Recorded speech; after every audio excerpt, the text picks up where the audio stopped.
Welcome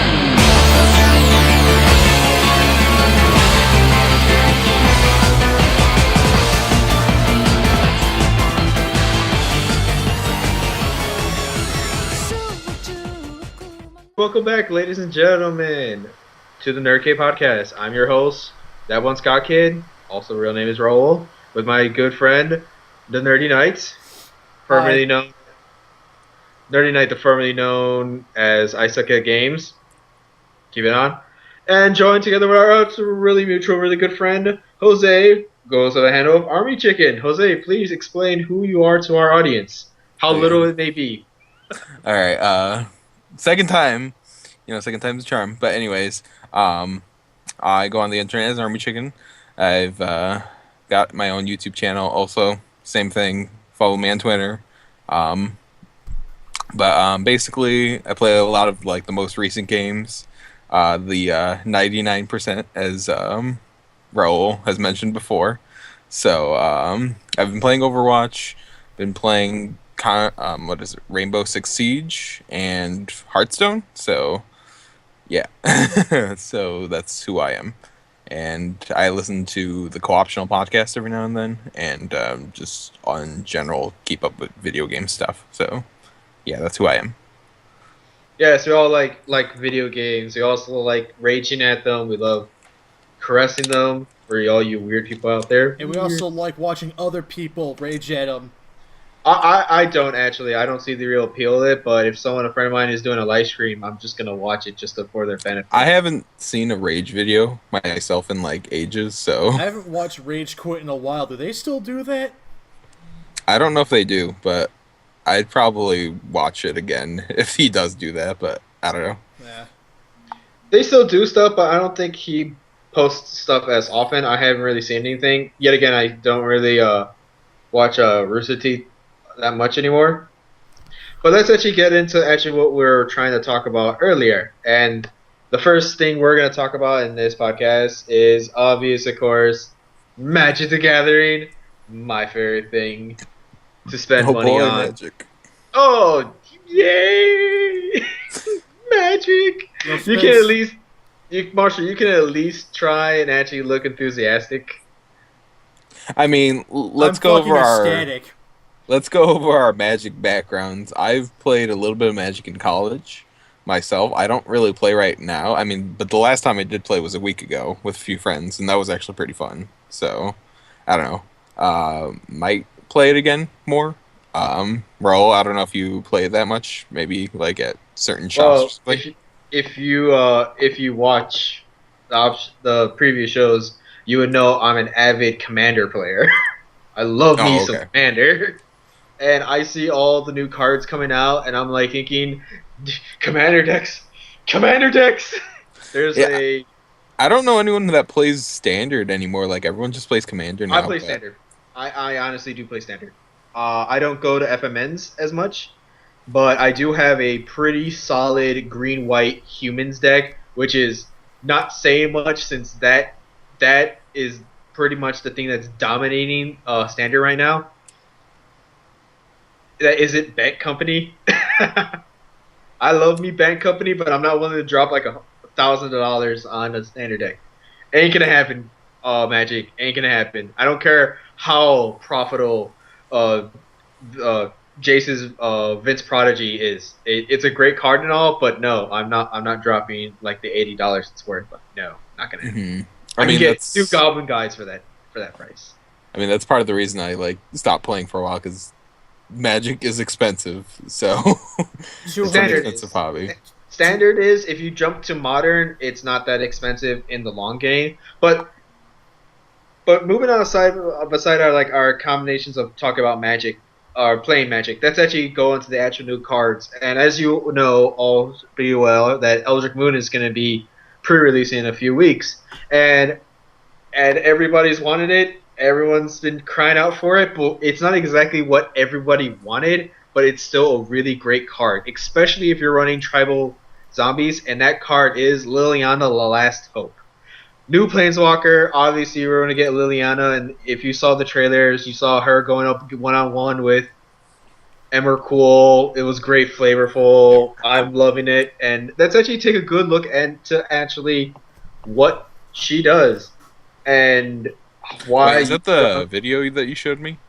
Um, at the party on your phone? Yes, yes, that's Oh, the one at the very end. And if you look into, if you actually look at Liliana, her first ability is up to one target creature gets -2, -1 until end of turn, or until your next turn. So when she comes out, she immediately goes with protection. That's awesome. So your 3-drop Planeswalker with 3 loyalty, first turn goes to 4, and actually has a way of defending itself against some big creature that might try to kill her. Great, that's a natural up bonus. And I know what people are saying. Oh, it's not Liliana the Veiled. Not gonna happen, guys. R&D learned their lesson. They're never gonna put a Planeswalker that strong ever again. it's up to one target creature. I mean, they could possibly just kill a creature right away. So Yeah, like I said, it's really good add-on protection. And her second ability, which is put the top 2 cards of your library into your graveyard, then you may return a creature card from your graveyard to your hand. that's So ridiculous, that actually. that is that's really good. That's really awesome. In a lot of the standard right now, especially in Shadows over Innistrad, there's a lot of zombies that do play with graveyard effects that will honestly just combo off with this if you play correctly. Also, I can see her in any basic zombie themed deck. I think obviously she's going to be an include. And then her final ability, and I actually kind of like this. You get an emblem with at the beginning of your end step, put XX 2 black zombie creatures tokens onto the battlefield, where X is 2 plus the number of zombies you control.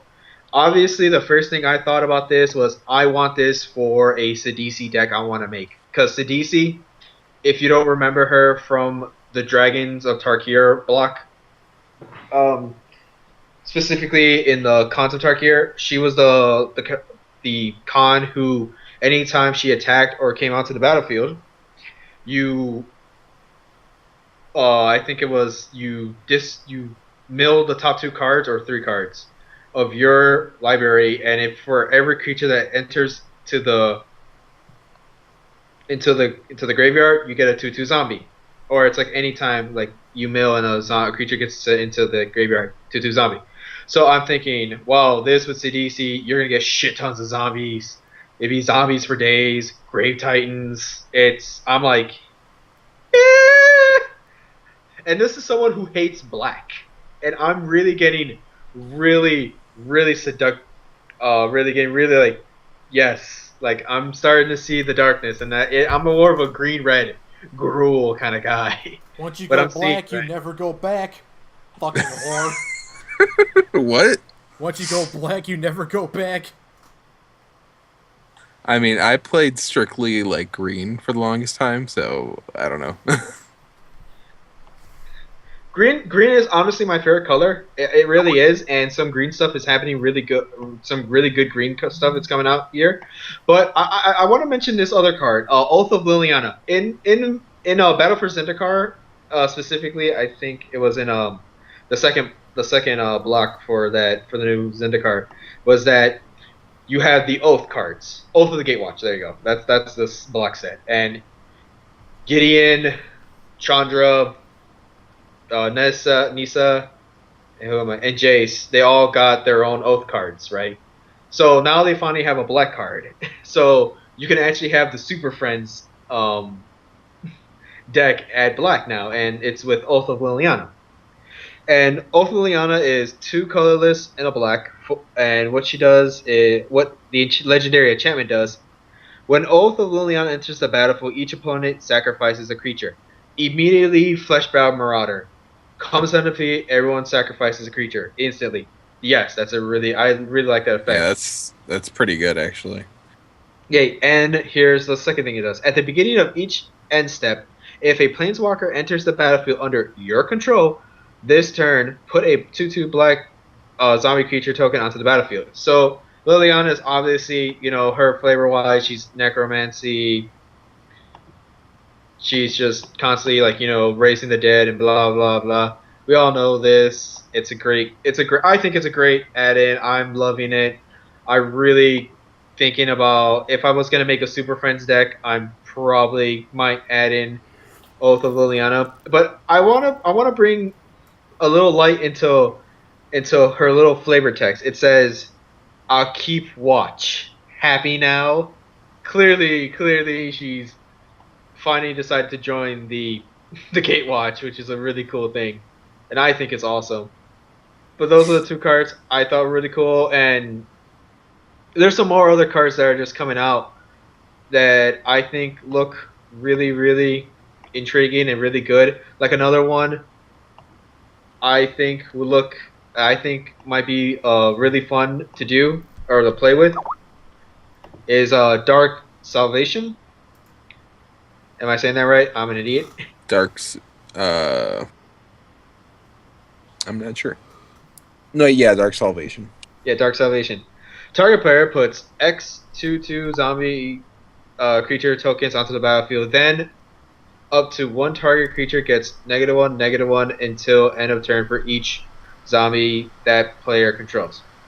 So it's a little weirdly worded, but pretty much the consensus is that you create once you put down a zombie card, you can give a creature that your opponent controls -1/-1 for each zombie creature you control, for each zombie type you control. So my thing was with this was Relentless Dead. Obviously, is gonna. This is a turn 3 spell that you can easily, like, if played correctly, you can just give something -3 for 3, which is I think it's okay, but it's something I think there's way better 3 cost spells. And there's this another card that was in there called Permenting Madness. I think you might like this one, Army Chicken. This card's pretty funny. So it's a legendary creature spirit. Sweet. Yeah. Prementing Mass. It's 1/3. When Prementing Mass deals combat damage to a creature, that creature becomes a copy of Prementing Mass. What the heck? Do you guys get this? Do you guys understand what this does? Nope. No, wait, because basically when that deals damage to one of the creatures, it becomes that 1/3. Wait, that creature becomes a copy of. It's so dumb. Yes. I love it though. It's cool. I'm just like, you know what? Let's make armies of Prementing Mass. These are some of the shenanigan cards that are coming from Eldritch Moon that I'm actually really excited for. There's another spider one, I forget the name of it, but you finally get a legendary spider creature to actually make a spider commander deck, which I think is really interesting. So people who like playing spiders can finally have a commander you can actually mob around. So I just have one question about the spider deck. Yeah. Can my commander be Rhaenyra from Monster Girls? Marshall, it has to be a natural magic card. Rhaenyra I mean, you could just draw on top of it, you know. Rhaenyra can be included in Magic. We just gotta. You just gotta be really skilled in painting and just draw on top of the card that you want it to be. You know. Or just tape like a picture of Rhaenyra on an existing spider card already. Or we could just play Pikachu. You know that works. Ishkaha Garf Widow. That's a weird ass card. That's a legendary spider I was talking about. Yeah, that's what I'm looking at. That's labeled down there. Yeah, so but how would you go about like actually like effectively using permeating mass? Because like I'm thinking like it's a lure, like you put a lure on it and then you attack, or I don't know. Well, easy.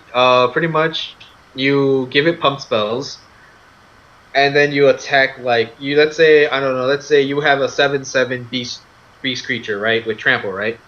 So pretty much, I have my Parenting Mass to defend. You attack it. I get dealt 6. Fine, whatever. Sure, my Parenting Mass dies, but your creature now goes from a 7/7 to a 1/3. Oh, you know what? I just realized that that's even for like blocking, so you could just like this is a really good blocker then too. Exactly. There's a lot of really good stuff for Eldritch Moon. I actually would really like to talk about, like the Spirit of the Hunt, which is a great card. I'm gonna probably retool my Werewolf deck now. I had a Werewolf deck for Standard, which I didn't think it turned out pretty well, despite the fact that I went second at a FNM with it. So I might just redo it now because of Spirit of the Hunt, which is a 3 cover. It's 1 colorless, 2 green for a wolf spirit. It's a With 3/3. Flash. Yeah, with flash.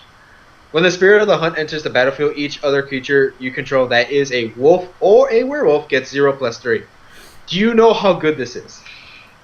That's actually really, really freaking good. Yeah. You can pretty much, like, the big card right now going standard for black is Languish, which is Languish gives -4/-4 for 2 colors and 2 black. And that's a thing that just kills off a lot of actual like strategies when it comes to werewolves and a lot of humans. It just nuke everything on the board. Spirit of the Hunt, congratulations. A lot of your werewolves are going to survive now because of the additional +3. Fucking awesome. That way next turn, they don't really have anything. But that's actually, like, that's enough for Magic the Gathering right now. I can call thoughts on it forever, but Yeah, that's yeah, okay but though. that's okay. And the next story we're going to talk to is Jose. You had something interesting about, I believe it was Team Fortress 2? Yeah, let's see. Matchmaking for Team Fortress 2. Okay, so basically, Team Fortress 2 is came out in 2007. That's literally back when Halo 3 came out. So that's a God, while back. it's almost been out for 10. It's been out for 9 years. Jesus Christ. Yeah, like it's almost like what's 10 years? Like a decade? Yeah. Yeah, so there you go. So yeah, it's finally, and I mean finally getting competitive. But the reason might be because of Overwatch, like Because it's pretty convenient that competitive for Team Fortress 2 is coming out right now, like out of all times. like when the matchmaking patch came out, literally like 3 days ago. Yeah, pretty much Yeah. for Overwatch. And I've been playing a lot of Overwatch, and it's a really fun game. As far as like competitive TF2 goes, like it might actually make me want to play TF2 again, but at the same time, it seems kind of like Valve's Pointless. desperate attempt at like putting some life into TF2. Well, let's face it, you can only power a game with hats for so long before people start to realize, hey, Gaben, where's the new content, Gaben? Yep. Just hats for me personally ruined the game because like that's all it became and that's all what people cared about. His hats. Like- Look at my stack of hats. Oh my god, it's just awful. I am looking forward to competitive TF2 though, because I did play like competitive TF2 through like a different like non-official like website, and it was all right, but it was still very like Janky. yeah. So that's as far as like that goes. I mean, I guess we'll have to see if like TF2 actually gains like some steam off this, literally, because I think TF2, if it breaks the 10-year mark, I think they're going to be in the clear. Because I haven't played TF2 in like a while, and but people still play it. Yeah, but it just got kind of stale after a while. like honestly, all I ever wanted from TF2 was like a movie out of it. To be honest, like We're because not I really getting like a the TF2 characters. movie. I don't But think no, we'll ever it's not get a happening. TF2 movie. Like, because I thought when they were like having like the partnership with Adult Swim that maybe something was gonna come out of that, but no. And like tonight's just- the night. Tonight's the night. Nope. Like it's been like the night like for the past 9 years, so yeah. Last idea, like the Pyromania update, the very last Beat the Class trailer. We waited how long for that? Oh man, like I did like the last short that they did was like actually like pretty lengthy, Oh wait, but was that the like one with the teleporter and like the bread? yeah, and the Yeah. bread. Yes, Like that I one would was love to see more beautiful. of that for sure, but like I don't know if people are really like care anymore considering how old this game is. Yeah, But you can only do so much to keep a crowd, or at least your audience and attending of what you want them to play. Your customer base as much, which I kind of really hope that this could probably like do good for TF2. I personally don't play it. I mean, it's I okay. don't. Neither have I within like the past 2 years. So, but you know Uh, what? The thing is that people still play World of Warcraft. So, I think TF2 still might have a and chance. those people are called moms. But anyways, I don't know if you want to move on to something else because, like, as far as TF2 goes, I'll probably just play it Rach. and I'll probably just move back to Overwatch I'll probably afterwards. reinstall it on the afternoon where I'm just incredibly bored, have nothing better to do, play for 5 minutes and uninstall it, and then Yep, go back I to mean that might happen Overwatch. too. Yeah, What? I don't know. Well, I mean, we'll see.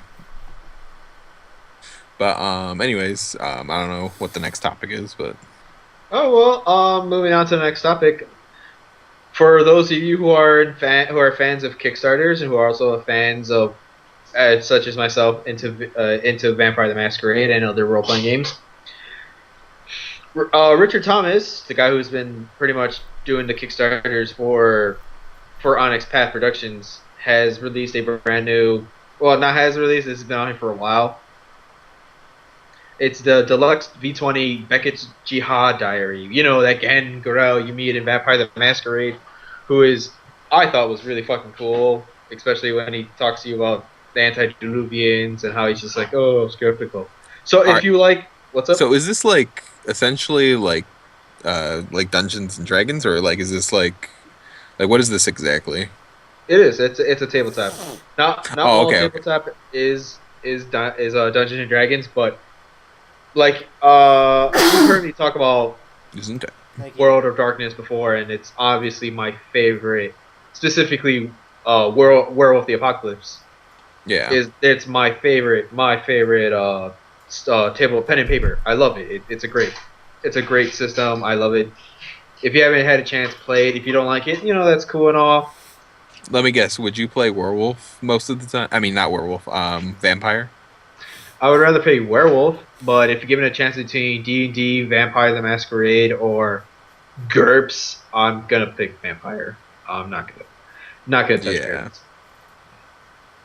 I You mean, I can't personally fool haven't played it yourself in with a while, GURPS. but It's fun. So pretty much what this book is pretty much it's about Beckett and his journeys throughout pretty much since he was embraced. It has stories that come from the first, second, and revised editions for vampires, as well as some of the clan books and Vampire: The Eternal Struggle. And I think it looks pretty cool. Like the concept image they have it reminds me of the Sabat logo, but I think it's Beckett's own thing. It looks pretty cool. I'm going to bring this attention because it started like a week ago or so, and we're only asking for $40,000 for a stretch goal. They're at $70,000. So regardless, this thing has got funded. yeah, this thing is like well over its goal. So Yeah. Yeah, it's really cool, and I'm thinking, oh, this is badass. So I'm bringing this attention for people who are interested in role playing and who are big fans of Vampire: The Masquerade, or in this case, Vampire V20. because did you already pledge for this? I have not yet. I'm gonna pledge for this probably next week or maybe the week after that. Probably next week, since all my money is gonna go to Anime Midwest, which is, hey, do you guys want to talk about Anime Midwest? I mean, you definitely could. I mean, I personally haven't been to a convention in like 2 years, I'd say,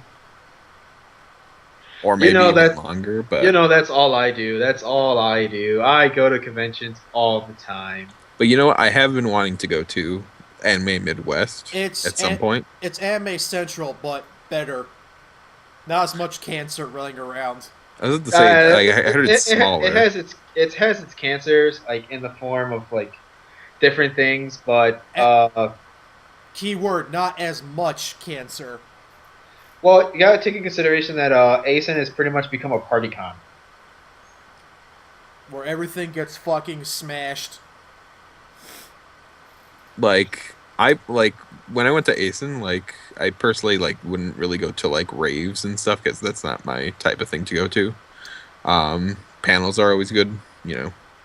And Well, I wish, mean, the yep. ASIN panels are kind of like okay, like I would have trouble like finding like really good ones most of the time, but In some cases, I will admit they're not that well organized. However, if you're gonna go for like panels things, Dragon Con I hear is both a party and an actual legit con.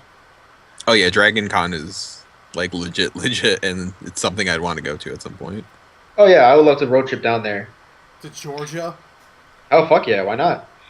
What? It's like one condition. We have to be blasting Devil down to Georgia. No, my All the God. way down there. A man can only listen to that song enough times. All right. As far as like anime Midwest goes, like what's different about it that ASIN like doesn't offer? I guess. It's smaller. Uh, Sorry, but it's smaller, and they let you carry signs with your costume. They, I thought they did that in ASIN. No, no, they stopped that because of some stupid reason. No, but the special guests they have steam powered giraffe. If you like them, I don't care for them pretty much. V is for villains. I have friends who absolutely love these guys. Oh, this is the musical guests. These are the musical guests. The pillowcases, which is a cover band of the pillows, which is they're legitly good. And there's some other stuff like Chuck Hubo, who did Garlic Zero, Garlic Junior, and Android 17 from Dragon Ball Z. DC Douglas is gonna be there again, Marshall. You can tell him, hey, I like your I like how you got eaten by somebody. like I met him, so he's really fucking funny, dude. You missed out the year you, me, and Dad went. You missed out on the Resident Evil erotic fanfiction panel that he was hosting. Jose, this panel. Everyone's just like, what? At this panel, he would invite people to read parts, but any part that had Wesker in it, he would read in character, and it was fucking glorious. That actually sounds pretty hilarious. I won't lie. It is, but the only thing is that you can't, record it. That's the only thing he asks. Oh. Yeah. It's like if we're doing this in private. Yeah. Please. Yeah, the guess is okay. I'm gonna go because of other stuff, and it's also gonna be same day as Ex Radica, which I brought this up multiple times. I wonder what the correlation of customers who are going to attendees who are going to Anime Midwest who are also going to go to Ex Radica. Because Are they like right next to each other, or they're happening the same day in the same convention center. how awkward is that? It's gonna be awkward because with Anime Central, the entire exhibit floor is taken up. At Anime Midwest, like not even half of the exhibit floor is taken for sellers and shit. So they probably caught on and be like, well, we do, they probably told the guys who run Exotica, yeah, we got room, but you gotta share it with someone else. So you're going to have to talk to the guy that runs that one. Fun. I'm debating right now if I'm actually gonna go, but we'll see. I'm gonna take out some pictures of it. I'm gonna, when that comes, we'll actually link. We'll make sure I'll make a photograph for it. But the reason why I brought up conventions is because our good friend here decided to release a video called "The Triggering." Am I getting that right? Which, he called the Marshall? No, it's it's why I stopped. It's called the Nerdy Night Unplugged. Why I stopped going to cons. Oh, there you go. Okay, I'm sorry. I thought it was called The Triggering. The Triggering sounds really cool. Yep. What the? The trigger. No, in order for it to be called a triggering, I had to have done something personally that caused so much butthurt that it went supernova from the force of the anal clenching. Okay, so we're gonna plug in. We're gonna talk about Nerdy Nights video he did, giving out his, I'm gonna call it what it is, vague reasons, and Yeah, just kind of just like, yeah, the video shit. I mean, because you guys said that like cancer at cons, so I'm just like wondering what wait, that okay, means. Like, Marshall, What? everything is cancer. The sun, even the sun gives you cancer. So what's the point? So I immediately thought that was just like, I brushed that so off. that's why you stay inside and just play video games. Yeah. Is that why you look so deathly pale sometimes? Yep. Yep. It's to Yeah, avoid no. cancer. So But pretty much, anyways, yeah, pretty much in your video, I believe you were being a little too vague on exactly. And plus, I don't know. To me, the word SJW has gone to the point where it's so nebulous. People say it at anybody for any little reason. It's just to me. I'm just like, who? These people have been in academia and they've been festering in other places. I don't give a shit about their opinions. Neither should you. Neither should any conventions. like, do you But mostly see this at like panels or something, or It's mostly panels. I'm like, so Yeah, much cancer. because you could pretty much avoid all of that if you just don't go to panels. But then I guess like, what are you going to the convention for?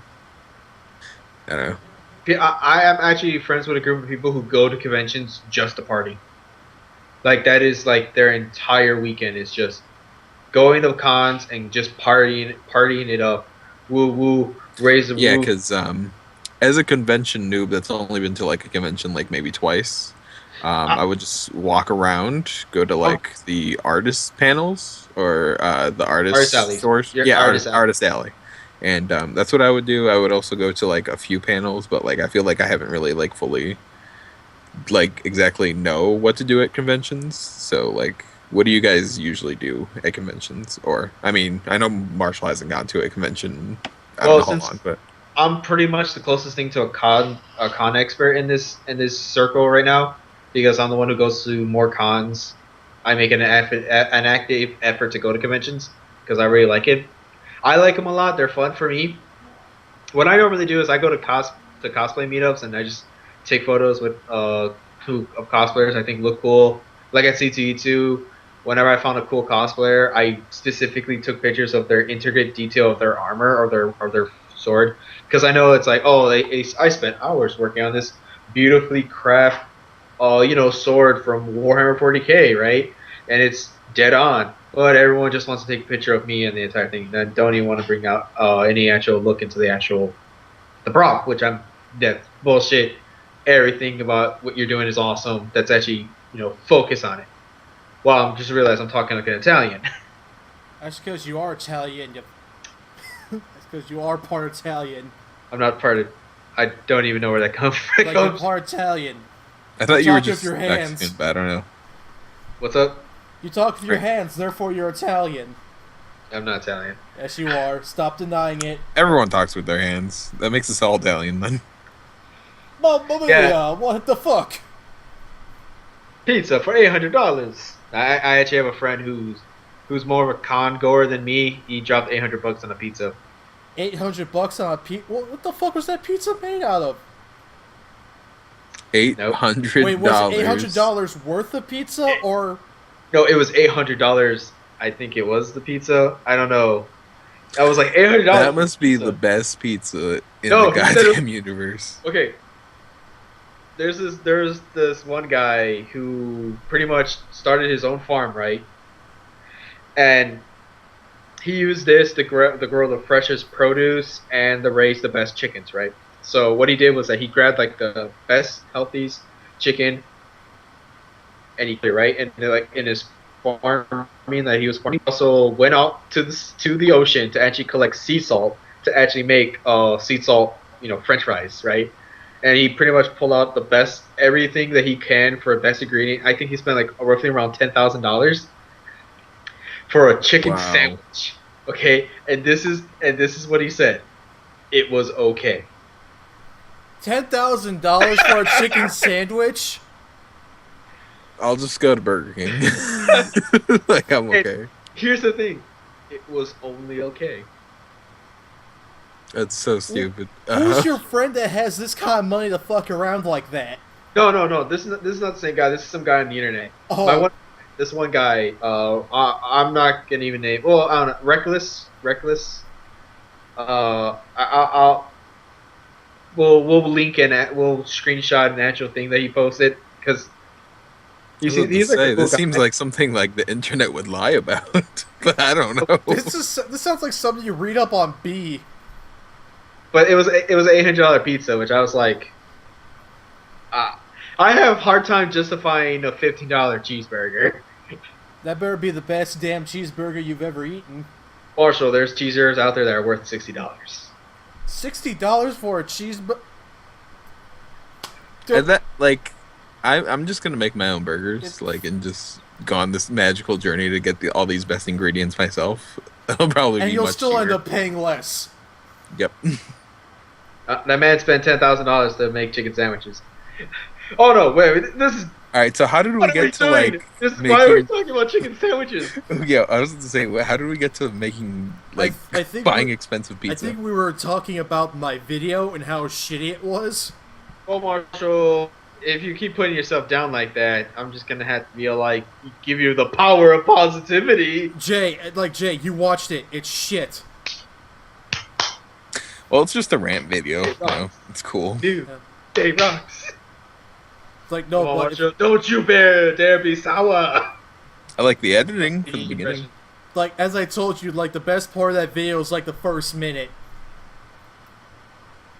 Yeah, that I like the editing for that. Yep. Yeah, but I thought your video was a little vague, a little too vague for my personal taste. I can understand why you think like party conventions, or not that party conventions, just conventions in general, just being not that fun to go to. That's perfectly understandable. You're perfectly within your means to actually not go to conventions. Yeah. Especially, but like I was just saying, like SJWs, calling someone a cuck, and all these other different like alt-right is another thing I've been hearing a lot nowadays. It's just to me, it's like a dismissive little stupid little thing. It's like, like I said, the SJW word has become so nebulous to mean pretty much anything. It's just a little ridiculous in my eyes. But like I said in the beginning of this subject, we were talking about Marshall. Everything is cancer. So much cancer that I can feel the tumors growing on my back, and it's not okay. I don't, Jose. Do you know who Filthy Frank is? Yes, I know who Filthy Frank is. Yes. Yeah, no, we like. This is probably a video, but Yeah. Okay, guys, and sadly that brings us to our very last story of the day, and it's something I wanted to talk about because it's just a gigantic cluster of shitstorm, and that's the exposure of Keems. No, we're not talking about that. No, that's too low hanging fruit. Yeah, it's really too low hanging fruit. Regardless of what you want to say about Keemstar, whatever. Well, he's not even the subject, so He's not even the subject. Why am I bringing him up? No, what we want to talk about is this CS:GO controversy that's going on right now. All this for digital skins. Keep that in the back burner of your mind. That all this is going on is for skins for Counter-Strike Global Offensive. It's Global Offensive, right? Yeah. Yeah. Yep. For CS:GO. Okay. Keep that in the back burner. And Marshall, you haven't been doing much talking because I don't know, you're black and you don't want to talk. That's like pretty no, I just stupid. really don't have. I didn't have much to say about the whole magic thing. Okay, well let's have you grab the horns or grab the bull by the horns now and then talk about the CS:GO thing. All right, so from what I've heard, it's two idiots, right? They have a CS:GO gambling website which they own, mind you, and they've been shilling it, saying hey, check out this CS:GO gambling website. I've won I think there was a number was $69. This brings Great number to win by. Adding on, if you won 69 something, I think that story just gets infinitely better. Yeah. Yeah, but no, the two guys, Pyro Cynical, I think it was, and who else was it? No, it wasn't Pyro Cynical. It was No. You're. Syndicate. yeah, No. Syndicate and T something I forgot. Have you been watching Grade A Andre? Is that Yes. why? Yes. Yeah. No. Okay, Yeah. because say. But anyways, it's a completely different subject. I could look up who exactly are these two people. Yeah, but like no, but from like an ethical standpoint, that's really scummy when it comes to like no business ethics. If you like, if I had a site like that, like and I was trying to say, hey guys, I run this like Counter-Strike gambling website. It's pretty cool. I mean, it's pretty cool. You guys can bet skins or even bet actual money if you're feeling like lucky. And it's also like a legal issue. If you own something and you're promoting it, you have to disclose that. Well, the video game attorney himself said that all this that's going on is an actual violation of the FCC, and he actually went out and contacted them to tell them what was up. Like, this is actually happening, which is good on you, video game attorney. You got solid work. Yeah, and also bringing up H3, who actually brought the actual thing into perspective and showing us, hey, this is straight up bullshit. Which say what you want to say about Nathan and whatever like shit he's been done in the past or has been done to him. I think he's a great content creator, but really great on you because right now he's fighting off a lawsuit from the bald guy, that one pickup artist guy. I have no idea who the fuck you're trying to think about. who that is because I think I might know, but I'm not sure. Yeah, the bald guy. I think that's his name, the bald guy on YouTube, and he was trying to sue H3, I guess for copyright, and now H3 pretty much thanks for the help of Phil DeFranco, which fucking boss Phil DeFranco, you a boss. Fupa for the win. Cool. Yeah, for Fupa, and how he just got all that money now to actually help YouTubers, which is a great thing in my personal opinion. Yeah, but the whole CS:GO Lotto thing, it's a little ridiculous. Are you kidding me? That's by this corporation that we can make money off of and potentially cheat people out of thousands and thousands of dollars. I think this guy, what did he specifically do? He pretty much was given free skins out to people, but they had to gamble for it. And he was directly making profit out of it since he actually owned shares of the company. Yeah. Because what I heard, this one YouTuber was like making like promotional videos on like how I guess like how like easy it is to get stuff from this website, even though like it was kind of rigged to look that way, and that can be considered fraud. If you're making it that look is fraud. easy. That actually is fraud. Yeah. By the definition, that is fraud. And that's one of the YouTubers, and I don't know what the other one's name is, but well, yeah, I got this information from Scarce, and I also got it from like Phil Franco. Yeah. And there was somebody else who brought this all up, and I was just like, oh wow, that's really shady of these guys. PewDiePie even mentioned in a tweet saying like, dude, if you own something and they're paying you to say something or to actually bring traffic to their website, it's shady as fuck. It's shady. Yeah. What? Yeah, no, the internet's just getting really, really ridiculous nowadays if you really think about it. Like, what happened to YouTube? I mean, I remember YouTube back, it was for 3 things. Looking up shitty AMVs.